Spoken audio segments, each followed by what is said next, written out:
Welcome to the Folktale Project. This is Dan Scholz. Today we have Chapter 6 in our story of Bee, Princess of the Dwarves. And here we're going to see Bee and George go off to the lake. And, well, it is quite the journey. A long one, and not especially easy. But we shall see them get there eventually, which will set us up for next week and their adventures. This is Chapter 6, tells how Bee and George went off to the lake. Next day after lunch, when the Duchess had retired to her room, George took Bee by the hand. "Come along," he said to her. "Where?" "Hush." They went down the stairs and crossed the courts. When they had passed the gate, Bee asked a second time where they were going. "To the lake," George answered decisively. The mouth of the stupefied Miss Bee gaped. Was it sensible to go that distance, and in satin slippers, for her slippers were of satin? "We must go there, and we need not be sensible." Such was the lofty answer given by George to Bee. She had put him to shame, and now she had pretended to be astonished. It was now his turn to refer her disdainfully to her doll. Girls goad a man into adventures and then draw back. Her behavior was disgraceful.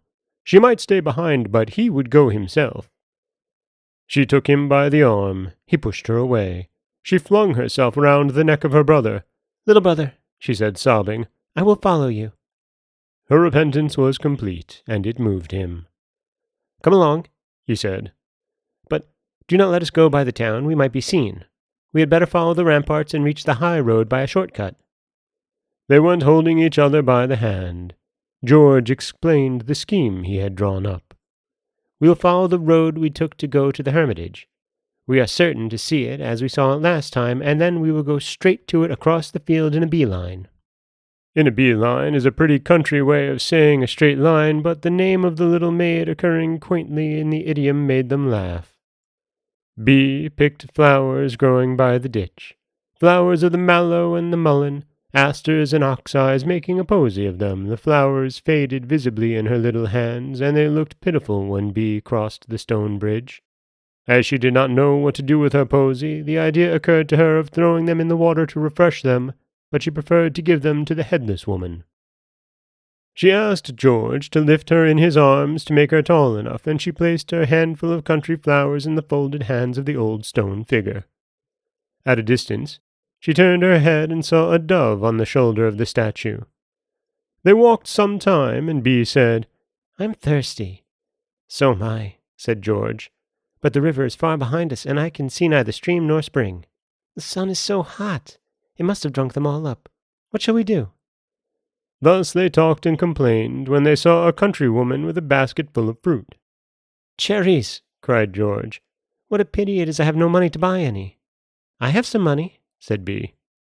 She drew out of her pocket a purse with 5 gold pieces in it, and addressed the countrywoman.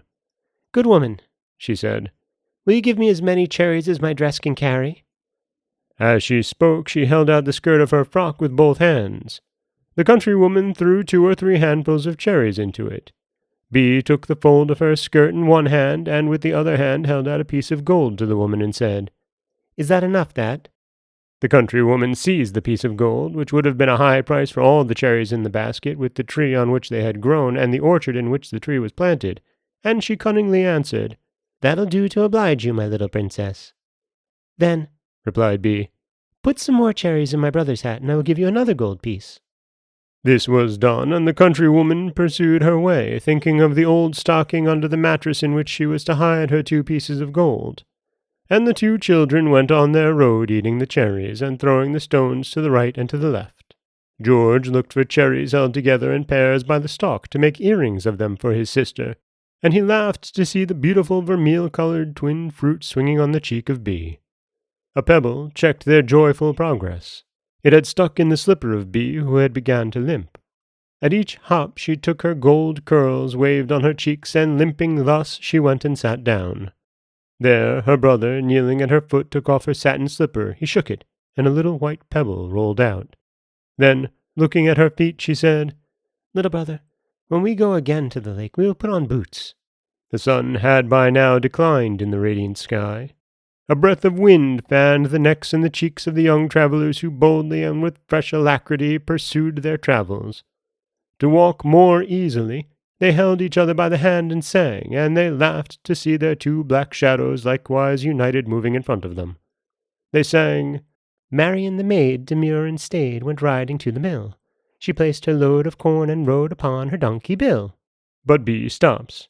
She cries, "I've lost my slipper, my satin slipper!" And it was as she said. The silk bows of the little slipper had got loose as she walked, and it lay all dusty in the road. Then she looked behind her, and seeing the towers of the castle swimming in the distant mist, she felt a pang, and tears came into her eyes. "The wolves will eat us," she said, "and our mother will never see us again, and she will die of grief." But George brought her slipper to her and said, "When the castle bell rings for supper, we will be back at the Clarities. Forward!" The miller tight with flour white stood close under the mill, and fair and free cried, "To that tree, tie up your donkey Bill." "The lake, Bee! Look! The lake, the lake, the lake!" "Yes, George, the lake!" George cried, "Hurrah!" and threw his hat in the air. Bee was too well behaved to throw up her coif in the same fashion, but taking off her slipper, which barely held, she threw it over her head to show her joy. There it was, the lake. At the bottom of the valley, the slopes of which ran round the silvery waters, holding them as in a cup of foliage and flowers. There it was, calm and clear, and a shiver still ran over the ruffled grasses of its banks. But the two children could not discover any road in the thickets to take them to this lovely mere. As they searched, their legs were bitten by geese who were followed by a little girl dressed in a sheepskin with a switch in her hand. George asked her what she was called. "Gil." "Well, Gil, how do you go to the lake?" "I don't go." "Why?" "Because." "But if you did go?" "If I did go, there would be a road, and I would take the road." There was no answer to be given to the goose girl. "All right," said George. "We will certainly find a path in the wood further on. We will pick nuts there, and eat them, for I am hungry. We must, when we come again to the lake, bring a bag full of good things to eat," George said. "We will do as you say, little sister. I now approve of the plan of the Squire Freeheart, who, when he set out for Rome, took with him a ham for hunger and a demijohn for thirst. But we must hurry, for it seems to me it is getting late, though I do not know the time." "Shepherdesses know it by looking at the sun," said Bee. "But I am not a shepherdess. Yet it seems to me that this sun, which was above our heads when we started, is now over there, far behind the town and the land of the Clarities. I wish I knew whether this is the case every day, and what it means." While they thus observed the sun, a cloud of dust rose on the road, and they saw a horseman, who moved towards them at full gallop and whose armor glittered. The children were very frightened, and went and hid in the underwoods. "They are robbers, or rather ogres," they thought. But really, they were men-at-arms, sent by the Duchess of Clarities to search for the two little adventurers. The two little adventurers found a narrow path in the underwood, which was not a lover's path, for two could not walk side by side holding each other by the hand as lovers do. Further, the footprints were not human. Only a track made by a multitude of little hoofed feet was visible. "These are the footprints of elves," said Bee. "Or reindeer," said George. "The problem is as yet unsolved. But what is certain is that the path led by an easy descent to the edge of the lake, which now unfolded itself to the children in all its languid and silent beauty. Willows bent their tender foliage over it. Reeds, like pliant swords, swayed their delicate plumes on the water. They stood ruffling in islands, and around them the water lilies spread their broad heart-shaped leaves and their pure white flowers. Over the flowering islands shrill dragonflies flew, whirling and darting with emerald or sapphire breastplates and wings of flame. And the two children enjoyed the exquisite pleasure of dipping their burning feet into the wet gravel where the thyme grew thick and the cattail darted its long spikes. From its lowly stem, the iris yielded them its scent. All around the ribwort unrolled its lace on the edge of the sleeping waters, which were studded with the loose stripes purple flowers. And that is Chapter 6 of Bee, Princess of the Dwarves. And we've seen our two little adventurers, George and Bee, escape and venture off to find the lake that they viewed from afar with their mother. And, as you can tell, they're starting to get into trouble, and that trouble is only going to intensify next week, as we learn what they encounter down by the lake. This is Dan Scholz with the Folktale Project. Don't forget that you can subscribe to the podcast on Apple Podcasts, Stitcher, Google Play, Overcast, anywhere you like to get your podcasts.